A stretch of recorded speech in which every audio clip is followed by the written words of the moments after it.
Hi viewers, ఈరోజు మనం simple maths trick అనేది నేర్చుకుందాము. ఏంటంటే స్క్వేర్ రూట్స్, క్యూబ్ రూట్స్ ఇచ్చినప్పుడు విత్ ఇన్ సెకండ్స్లో మనం ఎలా చేయాలి అనేది మన కాన్సెప్ట్. ఇప్పుడు 2 స్క్వేర్ రూట్ ఆఫ్ 25 ఉంది. ఇది చిన్నదే కాబట్టి మనం ఈజీగా చెప్పగలం. ఏమని 2 స్క్వేర్ రూట్ ఆఫ్ 25 అంటే ఎంత మనకు ఆన్సర్ 5 అవుతుంది. ఎలా అవుతుంది అనేది నేను మళ్ళీ చెప్తాను. ఇప్పుడు దీన్ని ఎలా విత్ ఇన్ సెకండ్స్లో చేయొచ్చు చూడండి. మధ్యలో ఇచ్చిన నెంబర్స్ 2 + 5 ఎంత మనకి 7. స్క్వేర్ రూట్ అన్నాడు కాబట్టి 7 - 2 చేస్తే 5 వస్తుంది. యాక్చువల్గా కాన్సెప్ట్ ఏంటంటే 2 స్క్వేర్ రూట్ ఆఫ్ 25 అంటే మనం ఎలా రాయొచ్చు అంటే స్క్వేర్ రూట్ ఆఫ్ 25ని ఎలా రాసుకుంటాం, 5 స్క్వేర్ 2 అవుతుంది. దీనికి మీనింగ్ ఏంటి, 5 స్క్వేర్ 2 రూట్ ఉన్నదాన్ని ఇట్లా రాసుకుంటే ఈ రెండు క్యాన్సిల్ చేస్తాం, 5 అవుతుంది.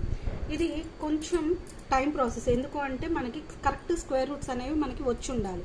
అలా రానప్పుడు విత్ ఇన్ సెకండ్స్లో మనం ఎలా చేయొచ్చు అనేది మన కాన్సెప్ట్ అనమాట. ఇంకొకటి కనుక మనం చూసినట్లయితే 3 క్యూబ్ రూట్స్ చూద్దాము. అలానే క్యూబ్ రూట్తో చూద్దాము. క్యూబ్ రూట్ ఆఫ్ 343 మనకి 343 అనేది వచ్చేటప్పటికి మనకి క్యూబ్ రూట్స్ అడిగారు కాబట్టి 7 క్యూబ్ అవుతుంది. కానీ అది మనకి గుర్తు రానప్పుడు ఎలా చేయాలి, మధ్యలో ఇచ్చిన నెంబర్స్ అన్నీ కూడా ఎడిషన్ చేస్తాం. 3 + 4 + 3. సో ఏమవుతుంది, 3 + 4 7, 7 + 3 10 అవుతుంది.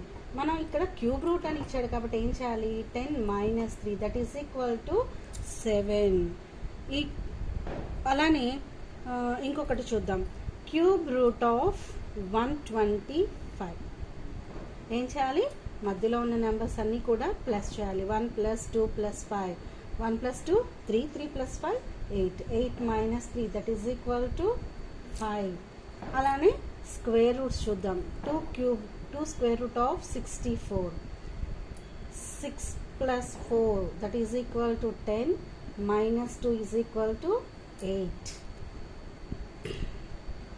ఈ ట్రిక్ కనుక మీకు నచ్చినట్లయితే please follow my channel and subscribe my channel and like my videos. Thank you.